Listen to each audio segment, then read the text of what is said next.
Good evening, I'm Daisy Richards and welcome to Monday's edition of the Regional News. We begin with news from Brazil. At least 2 people died in Brazil after the roof of a church in the coastal city of Recife collapsed on Friday, City Hall and state authorities said.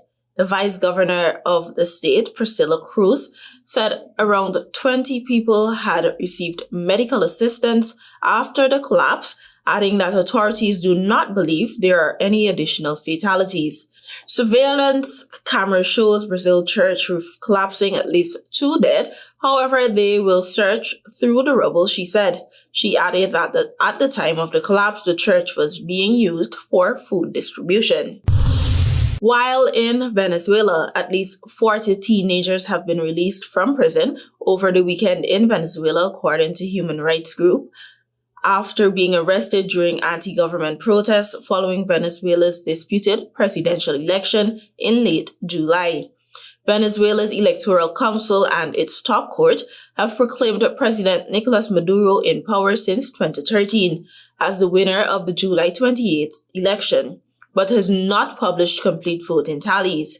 Venezuela's opposition has published its own tallies showing a landslide win for its candidate, Edmundo Gonzalez. The post-election street protests left some 27 people dead and 2,400 more arrested. The Venezuelan government has blamed the opposition for the deaths, while opponents accuse the government of carrying out a campaign of repression. Alfredo Romero, the president of the non-government human rights organization, Foro Penal, wrote on X on Saturday that at least 40 teenagers arrested during the protests had been released from prison in the states of Táchira, Mérida, Amazonas, Bolivar, and Lara. Finally, news from the Dominican Republic. Dominican Republic authorities have made significant strides in their fight against drug trafficking through a sweeping nationwide operation. The National Drug Control Directorate, DNCD, and the Public Prosecutor's Office have jointly conducted a series of raids and interdictions that have resulted in over 1,000 arrests and the confiscation of substantial quantities of illegal substances. The operation, which focused heavily on Santo Domingo but extended across multiple provinces, led to the arrest of 1,267 individuals suspected of involvement in drug-related activities. In total, law enforcement officials seized an impressive 304,130 grams of various narcotics from the streets. Breaking down the seizures, authorities report confiscating 223,556 grams of cocaine, 70,167 grams of marijuana, and 10,407 grams of crack.